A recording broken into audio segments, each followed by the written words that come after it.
Good morning, afternoon, or evening, wherever you're joining us around the world. Welcome to Le Mans for the 87th running of the great endurance race. It's a beautiful, gorgeous day here. Overcast skies right now, but we've had a just crystal clear morning, and we are ready for another classic here at Les Sauves. Jim Roller with you on ACO TV, along with Graham Goodwin and Jamie Campbell-Walter. We'll kick things off. Later on, we'll be hearing from Martin Haven. We'll also hear from Alan McNish, Peter Dumbreck. We'll hear from Louise Beckett in a little while, and of course Duncan Vincent will be patrolling the pits with her. There's the circuit, the famous Le Mans circuit, 8.5 miles, 13.366 kilometers, 3 sectors. The 2018 winners, Guemi Nakajima and Fernando Alonso, and this, of course, Graham Goodwin, is the end of the super season finale. It started with the season a year ago, 18 months ago at Spa, and we'll wind up here with the second running of Le Mans in the same season. Yeah, good afternoon, good evening, good morning, as Jim says. And yes, the longest ever FIA World Championship season is going to be complete at 3 p.m. local time tomorrow. World champions will be crowned. And as we can look up and down the grid, a packed grid, Fernando Alonso there, quite rightly signing one of the models for the Orange Army, a member of the Orange Army here. Something like 200 to 250,000 people on site here to watch the great race. And yeah, we're going to see the end of the WC season. It's Eddie Cheever III. And really, it is the centre of the news universe for sports car racing this weekend, Jim. And so much news. We'll be sharing a lot of that with you through the race. We've got 24 hours and more of pretty hectic activity to come. Gerard Neveu there, the head man for the World Endurance Championship. Jamie Campbell-Walter, you've raced in this race before. What's it like for a driver when you're out there on this packed grid? You're trying to find some quiet time perhaps, but there's a lot of people, well-wishers, autograph seekers. What's it like to be out there before this big race? It's awesome, to be honest. For any driver, this is the greatest race in the world, along with the Indy 500 and Monaco Grand Prix. But for any sports car driver, this is the one. The time now is, yeah, the nerves are starting to build. The heart rate's starting to build up as well. But it's excitement. It's not a nervous energy. It's an exciting energy. And obviously, there's only one driver that starts the race. The other two are a bit more relaxed. They're enjoying their time on the grid and saying hi to friends and so on and competitors.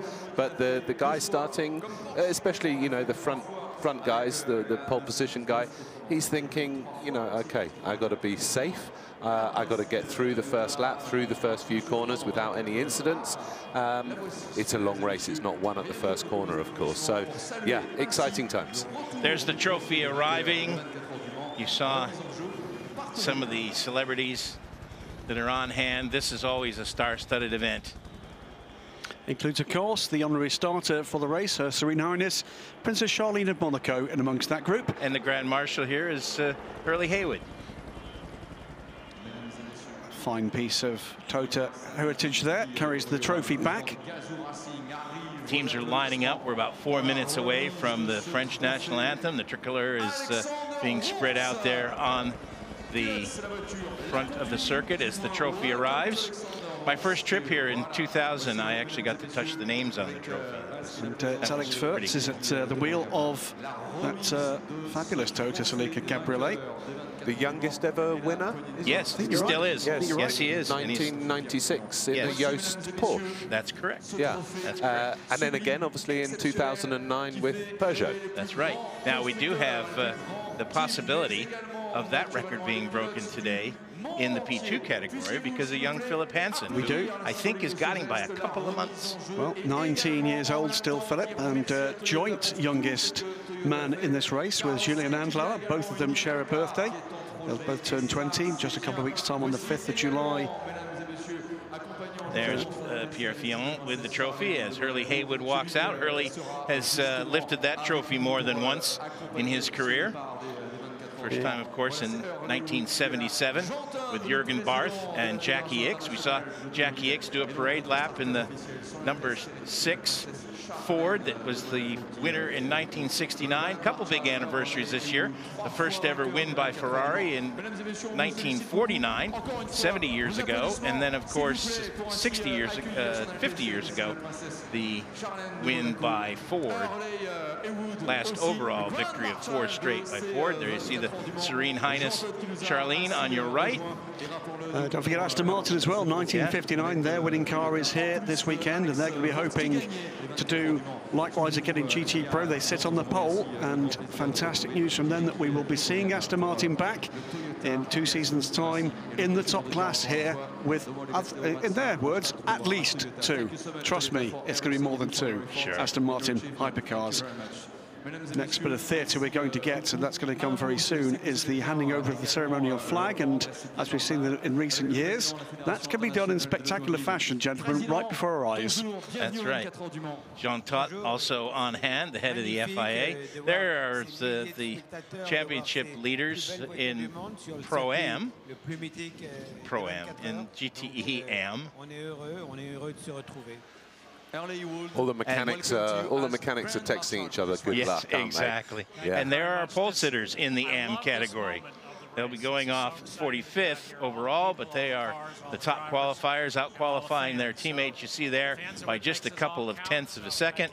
An absolutely wonderful performance for them in qualifying. What a beautiful sight. The grandstands are just chock-a-block full. The teams are lined up there on the front straightaway. And it is time now for the French national anthem. La Marseillaise dans quelques secondes, la Marseillaise maintenant.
That gets a 10. Yeah, yes, it does. Yeah. And here comes the flag, as Graham was predicting that it would be delivered in very spectacular fashion. I think you know how, because these gents had lunch with us in the catering tent. And the way they came into the tent was pretty spectacular too. Was that the helicopter that woke us up yesterday morning? Yes, it is. Doing a little bit of a rehearsal, and we'll be sweeping in from the left in front of us, but over the start-finish straight over the Ford chicane now. French Army NH90. Female loadmaster there with the long blonde braid. Chopper drops in, and they will rappel out of the bird. Oh, fantastic shots here. Right in front of our broadcast position here at the Ford chicane, as they will land in unison. Oh, what a show. Absolutely fantastic, gentlemen. Chewbacca there. Well, I do hope they don't make the mistake they made last time, because last year when they did this, and did it beautifully, as the helicopter just dipped the nose and went low over the grid, I'm afraid the loadmaster taking some film with their mobile phone, dropped it. Oh no. Oh no. And here comes, I think this is now the official tricolor that will be used to flag off the start of the race. Will come out. That's what we saw with the gold point. You can see the troop transport version with a crew from the Darmstadt based in Valence and the group of absolutely fantastic. That is not a small helicopter. No, it is not. With the official starting flag for the 24 Heures du Mans. Grandstands absolutely packed here. Superbe. Everyone expecting this to be another fantastic 24 hours of Le Mans. And there he goes, nose down. Oh. And this is the sight from on board that helicopter. Showing the record 61 car field as he goes flying over. Fantastic. Good for you guys. Very excellent. That's probably when the cell phone fell out last. Yes, indeed. And now the future. The future has arrived here at Le Mans. Graham, this is the hydrogen, full power hydrogen car, which will be doing demonstration laps. And Jamie, I asked Graham yesterday, so if it rains, will it get better mileage? No. Remember, the exhaust from this is pure distilled water. You can drink it. It is the H24, Project H24, between the ACO and Green GT. One-time prospective Garage 56 entrance, but that car will be doing a full hydrogen-powered lap in advance of the main field If getting they away. shorten the race to 20 hours, it would be the H2O. Oh, there you go. Here comes the flag. What an honor that is. And that, of course, is the tricolor that will be used to wave off the cars in approximately 19 minutes by Her Serene Highness Charlene, Princess of Monaco. There's Hurley Haywood on your left. There's Her Serene Highness waiting to accept the flag. Of course, Hurley Haywood, the Grand Marshal, as we talked about earlier. And he'll green flag the cars. I've always said as the lone American that this event is the greatest auto race in the world. The Indy 500 still has the greatest spectacle handle, but I tell you, they've come a long way in catching up in the spectacle. This has got every bit as much spectacle. There's Jackie Ickx, and here comes the hydrogen car. What do you think, Jamie? Yeah, it looks good. It is probably the future. I know BMW are very keen on the hydrogen. There's a number of large OEMs interested. 2023 to 2024 before we see top-class cars with hydrogen power. This based on an ADES LMP3 chassis, but with full hydrogen power pack aboard. And this is long-term investment from the ACO in what they believe is going to be the future of top-class racing. Zero emissions, remember. And here are some of the stars that you'll be seeing today in the GT Pro category, which all of us on this ACO TV broadcast team think is going to be probably the most hard-fought of the categories. We have got factory involvement from Porsche, Corvette, Ford, Aston Martin, and certainly, while Ferrari might not officially be a factory, you bet they're looking on for Maranello with greedy eyes. Full factory talent aboard the car, even though it's not entered by the Ferrari factory, and Risi Competizione as well. This is the only single car entry in the field. Be sure that Giuseppe Risi and his gallant squad will be doing all they can to fly the flag. And if you've not been with us for any of the practice or qualifying, you'll be surprised to see that car in a beautifully stunning blue, French blue livery with the prancing horse legs as the graphics on the car. Absolutely beautifully turned out. The other car that you saw was the GTE Pro car from the United States Porsche team.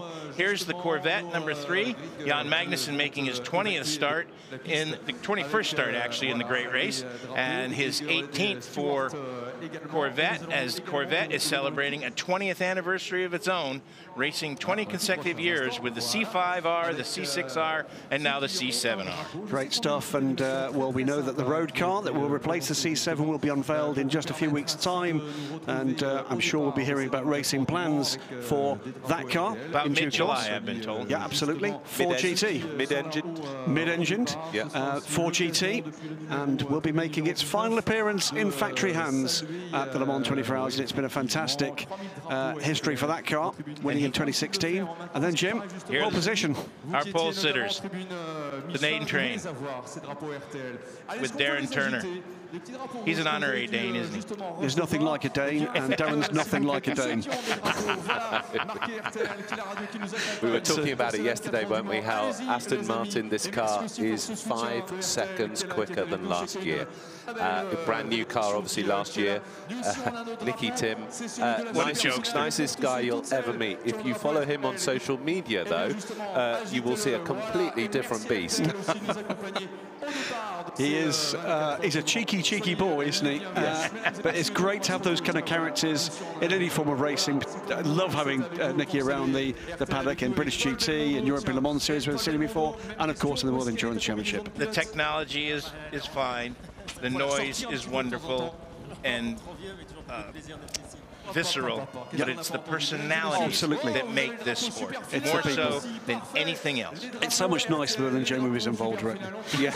Well, actually, in 2013, when I was with Aston, unfortunately, Alan Simonson left us here at this race, but Nicky was the guy that replaced him for the following round. And so I got to know him quite well, actually. And yeah, he's a super nice guy. He's a lovely guy. Great character.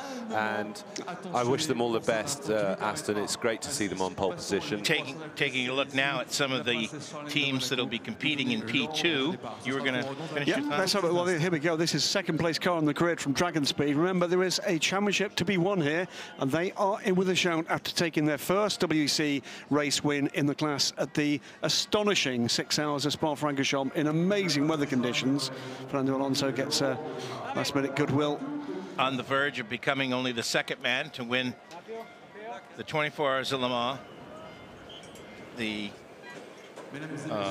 Monaco Grand Prix, and 2 World Championships. Indeed, and whatever happens with the LMP1 class, whoever wins the World Championship, we're going to see 2 significant happenings. We've said this before, we'll say it again as we see the replacement pole position car, the 28 TDS racing car, after the Graf Racing car that set the pole position with Tristan Gomondi docked those times as teammate Vincent Capillaire, I'm afraid, missed the weighbridge. But we will see the first Japanese FI world champion, whichever of the Tota crews wins the championship, and only those 2 crews now can. And we will see a champion crowned with their second form of motor racing. It'll either be Fernando Alonso with Formula 1 and now endurance sports car racing, or it will be Pachito Lopez with World Touring Car Championships to his name, and of course the WEC in his sights. The Rebellion guys, as we're looking now at the P1 cars, the Rebellion #1. This is a team with the #1 and the #3 car, Jamie, that have to be coming into this race with high hopes, but also a little bit of nervousness as both cars had engine problems during qualifying. Yeah, so they brought an upgraded engine, Gibson engine, with approximately 20 more horsepower in a bid to stretch out their performance a bit. And unfortunately, we saw both cars having engine difficulties and blowing up. The replacement engines that they've now got in, which went in yesterday, are back to the original version, so 20 horsepower less. Not so important for the race, obviously. Much better from the team to have reliability, and that's the key. You've got to be in it to win it. And yeah, great team. Love them to bits. They're a family-run effort. Bart Hayden does a superb job, and yeah, they're taking the fight to the Toyotas this year, which is great to see. Another car that's taking the fight to the Toyotas was that #17 SMP Racing entry that will be started by Stefan Sarrazin. He's a crowd, media, and grid favorite, and a man who we have talked a couple of times already this weekend is very deserving of a race win here. He's going to have a monumental task to beat the Toyotas. Of course, the #8 and the #7. The #7 sits on the pole, but the #8 car, Graham, is the car that is pretty much, it's got the championship in their hands They just can't let it slip through their fingers. Absolutely, as the Patrouille de France come down low over the start-finish straight for the traditional fly past. Here they come. Bruno Vandegrift, the longtime PA announcer here at Le Mans, gets so excited, so wonderfully excited and appropriately excited before and after each of these races. If you've never heard him do a podium ceremony, He's like that all the time. It's the same on a Sunday lunch. It's much the same. It's he loves talking. He's a great guy, though. Yeah, he's awesome. Super enthusiastic for this race. Here they come. they are low. What a fantastic sight. They aren't more than about 500 feet off the starting grid. Oh, what a beautiful shot. Olivier, our director, knocking that one out of the ballpark. American directors seem to have a hard time getting the flyby. I don't know why that is. But we won't mention any names. That would be rude. Too busy saluting? Yes, I think so.